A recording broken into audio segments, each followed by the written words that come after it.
من زمان وفي هيدفونز كتير قوي جودتها نظيفه وغاليه زي سوني WH-XM4، سennheiser مومنتم 4، وانكر ساوند كو. بس السماعات دي كلها شهرتها في حاجه واحده بس، الجوده. ممكن يبقى في منهم شكله حلو قوي كمان، بس الشركات بتاعته ما كانتش بتهتم ان هي تسوق لنفسها ان احنا عندنا سماعه شكلها حلو، لحد ما جت طبعا محبوبه وعدوه الجماهير في نفس الوقت، ابل. نزلت ابل ايربودز ماكس، ووقتها كالعاده بدات ابل تسوق لنفسها على ان احنا عندنا غير اكتر سماعه بتقدم لك كواليتي في السوق، اشيك سماعه في السوق. ومن ساعتها بدا كل الناس يشتروا الابل ايربودز ماكس، مش عشان بس بتقدم لك جوده حلوه، لا، عشان يتقال ان احنا لابسين ابل ايربودز ماكس. فبدا يتخلق عند الناس عامل جديد غير العوامل اللي احنا عارفينها لشراء السماعه زي جودتها وسعرها وهكذا، وهو الشكل. الناس عشان دايما بتجيب منتجات ابل عشان الحاله الاجتماعيه، بداوا خلاص انا هشتري الايربودز ماكس مش عشان جودتها حلوه، انت لسه مش عارف جودتها اصلا، لا، عشان يتقال ان انا لابس سماعه من ابل اللي هي سعرها الشيء الفلاني 25000 جنيه مثلا. فبقى لبس السماعه دي بشكل ما بيدل على الحاله الاجتماعيه لصاحبتي. طبيعي ما انا رايح اشتري سماعه ب 25 30000 بلس ان الناس كلها عارفين ان السماعه دي ب 25 30000، فهروح اجيبها عشان يتقال ان انا لابس السماعه اللي بالثمن ده. فده ادى لظهور حاجه جديده، وهي ان كل الناس لما بقت هتعوز تستثمر في سماعه غاليه ما تروحش بقى لسوني وانكر والحاجات دي، لا، بتروح لسماعه ابل الغاليه. وبالتالي ده ادى لظهور سماعات كتير تقليد لسماعه ابل. فالنهارده هشارك معاكم مراجعتي لسماعه نون الشبيهه لسماعه ابل. سماعه ابل ب 25000 جنيه، سماعه نون ب 250 جنيه. في البدايه انا ما كنتش اعرف اصلا ان نون عملت سماعه شبيهه بسماعه ابل. انا كنت فاتح نون بسكرول فيه عشان كنت ناوي اشتري موبايل، وفجاه لقيت نون بتبيع سماعه ليها ب 25 ريال بس، كانت عامله تخفيض عليها عشان لسه منزلها. فطبعا ما ترددتش ان اجيبها، منها اجرب حاجه رخيصه قوي كده، ومنها عشان اقول لكم كمان مراجعتي ليها. غير كمان ان السماعه كان مكتوب ان فيها اكتيف نويز كانسليشن، سماعه ب 25 ريال 250 جنيه، حاجه يعني انا بصراحه ما صدقتهاش وقتها، فقلت انا لازم اجيبها، منها شوف ومنها وري. فطلبتها وجات لي، وبقى لي شهر بستخدمها. وبعد شهر استخدام دي مراجعتي لسماعه نون. مبدئيا يا سيدي التصميم، السماعه دي من اشيك السماعات اللي انا شفتها في حياتي، وشبه سماعه ابل فعلا بشكل كبير جدا. تصميمها من بره بلاستيك بيلمع وعليه لجنون، طبعا انا همسحه بقى عشان تبقى شبه سماعه ابل. ومن جوه قماش، جواه سفنج مريح جدا على الودن وقابل للخلع، عشان لو عاوز مثلا تركب لون تاني هنا. ليه بشكر في القماش؟ لان انا كان عندي السماعه دي من اكسبيريا. السماعه دي مش رخيصه خالص وجودتها كويسه خالص، بس كان فيها عيب قاتل، وهي ان هي من جوه هنا وهنا بلاستيك، والبلاستيك ده او الجلد اللي هم حاطينه بعد مده بدا يقشر، ومفيش مره كنت بلبسها كده او كده الا وبتملى قفايا قشر، خلاني فعلا ما عادش بلبسها تاني. انا حتى كنت عملت فيديو عن الموضوع ده. لكن السماعه بتاعت نون اللي هي شبيهه لسماعه ابل قماش من جوه، فده طبعا خلاني اروح لها دايما، لان هي مريحه ومش بتسبب يعني مش هتخليني متوسع. من الجميل برضو ان السماعتين دول بيلفوا حوالين نفسهم كده في حركه دائريه عشان تبقى مسطحه. لو انت مثلا جاي تحطها على مكتب ما تسيبهاش كده زي باقي السماعات، لا، تعملها كده. وكمان عشان مثلا لو انت جاي تنزلها من على ودنك كده ما تسيبهاش كده، لا، تعملها كده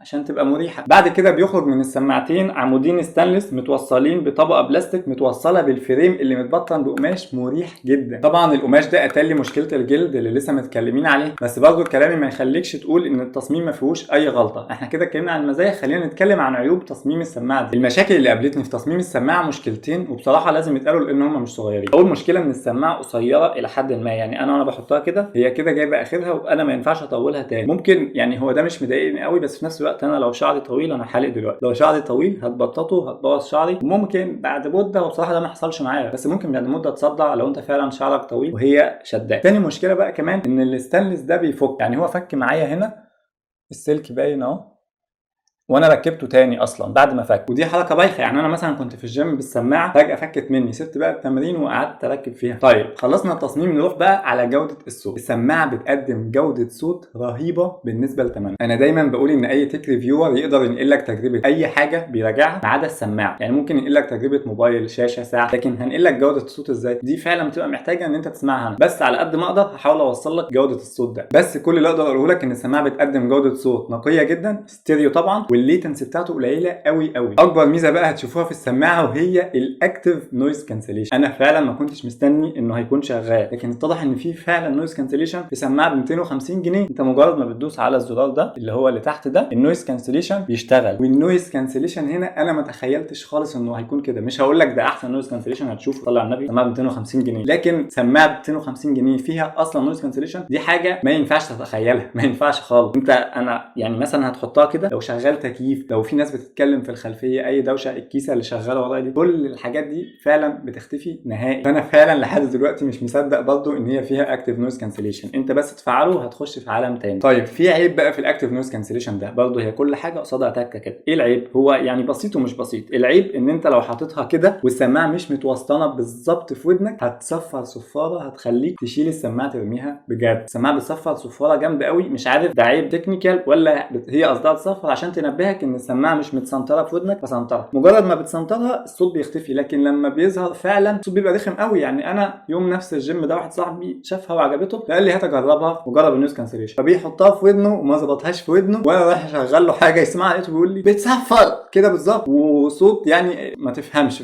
بيضايقك طبعا يعني. لكن غير كده فالسماعه بتقدم معاك تجربه صوتيه رهيبه بصراحه، وكمان بتستمر معاك لوقت كبير جدا، لان من اكبر ميزات السماعه دي وهي مده الشحن. انا شحنت السماعه دي من ساعه ما جت تقريبا 3 مرات بس، وهي بتقعد معاك عشان تتشحن من 4 ل 6 ساعات، وبتقعد بقى على الشحن دي كميه وقت مستفزه بجد، ممكن تقعد معاك شهر لو انت بتستخدمها استخدام معتدل. انا مش متخيل بجد ان الكائن اللي ب 250 جنيه ده فيه كل الميزات دي. يعني هي فعلا قعدت معايا 3 اسابيع في شحنه واحده، ولو استخدامك عالي ممكن اقول لك ان هي يعني مثلا لو بتشغل مثلا اي ريكوردز فيديوهات اغاني 3 ساعات مثلا في اليوم، ممكن تقعد معاك 5 ايام لاسبوع، فده طبعا رقم محترم جدا بالنسبه لسماعه في رينج السعر ده. فمن الاخر بطاريه السماعه دي كده بس يا سيدي. دي كانت كل حاجه في ريفيو سماعه نون شبيهه سماعه ابل. اتمنى اكون قلت كل حاجه في الريفيو، ولو عندك اي استفسار اكتبه في الكومنتات وهرد عليه. تعمل لايك للفيديو واشترك في القناه عشان تشوف كل الفيديوهات الجديده. بس كده، اشوفكم الفيديو الجاي، سلام.